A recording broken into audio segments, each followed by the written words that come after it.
As we look at how to give your testimony, something that all of you should know how to do, the latest plan that I have heard that I really like is to tell your story. You ask about the person's story. It's a 3-story program. You ask about the person's story, tell them your story, and then you tell them God's story. I like that. You gotta have a story to tell. I'm sure that George could give his testimony inside of a minute flat. You think? Maybe 3. 3, okay. Tim, how are you at this? 3 or 4? But you could do it, couldn't you? And can anybody give their testimony in 1 minute? Oh, too many stories. Too many stories. That's all right. Today we're learning how to give a testimony, and we're reading about David's testimony. I think David's testimony here really started with a house. It says in the introduction of this psalm that it was sang at the dedication of the temple, but it really doesn't sound that majestic. I think we would expect it to be much bigger. I think it may have started just in his home, and he was grateful for what God had done in his house, and it broadened out from there. We also see it used in a number of different ways in the history of believers over the years. It can, if it started out in his home and he was just very grateful for what God had done for him, something had happened in his home life, and then he expanded it to be used in the temple. And then finally, it gets to be used in the rededication of the temple. This is a model of Solomon's temple. That temple was destroyed because of their sin by the Babylonians in 586. And here's a rather horrendous picture of them running and being killed and falling off the walls and all kinds of things that are happening there. When they rededicated the temple after the Babylonian captivity was over, they did not feel like they could use this psalm at the rededication because the temple had been destroyed because of their sin.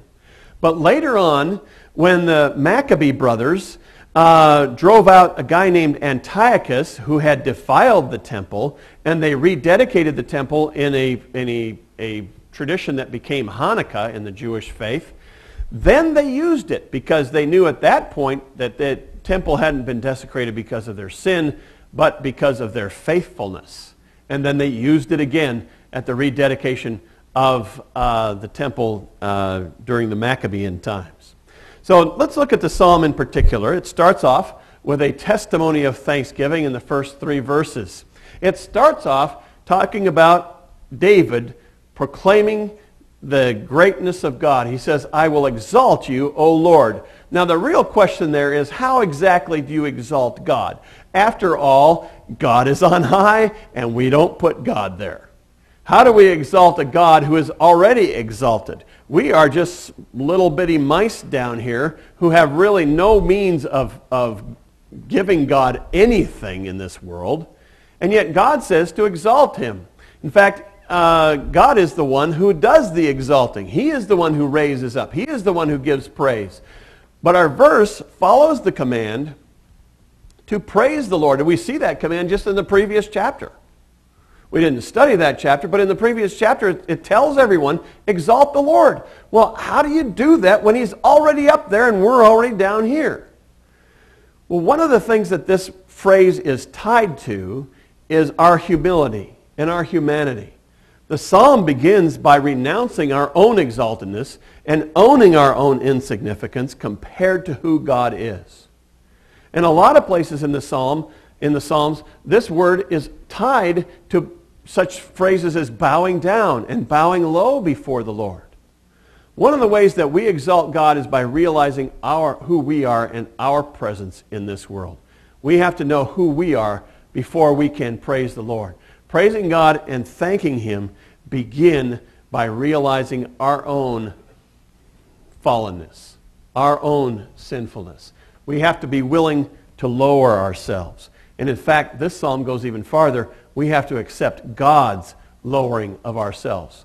There is a because in this first word, indicating that God did the lowering. And now it's not in the NIV, but if you read further on in verse, I think 7 and 8, you'll see that God was the one that does the lowering.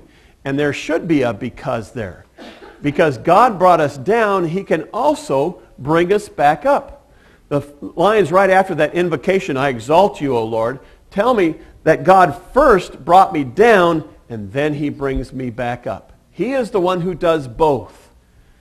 The first thing we need to learn about God is that He is in charge of the universe. You know, He is the one who is master of all of our fate. Basically, it says, you lifted me out of the depths where you put me and did not let my enemies gloat over me. If our enemies are given a chance to gloat over us, if God never rescues us from evil, then God's reputation takes a hit and His exaltation is tarnished.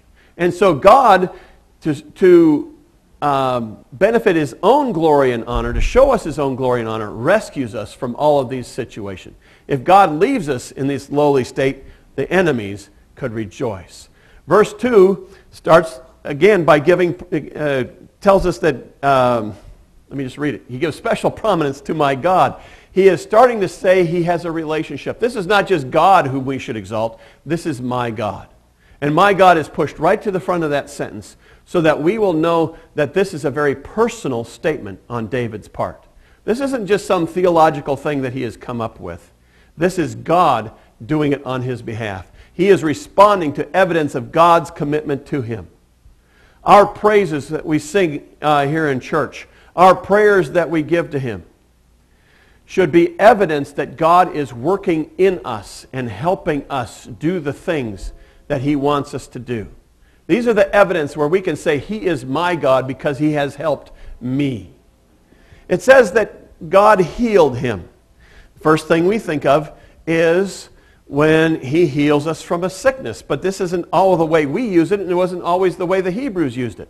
You know, you can heal a relationship. You can heal a family. You can heal a country. You can heal emotions. You can heal fatigue. You can heal finances. You can heal lots of different things. And David really isn't explicit about what God healed him from.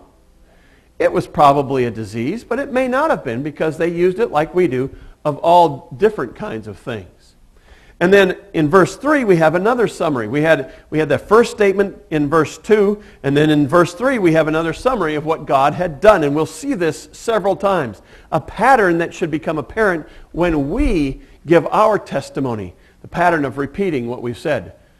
I'll say that again. The pattern of repeating what we've said. Did you all get that? The pattern of repeating what we've said. Preachers love to do that. He says, you brought me up from Sheol. You kept me alive from going down to the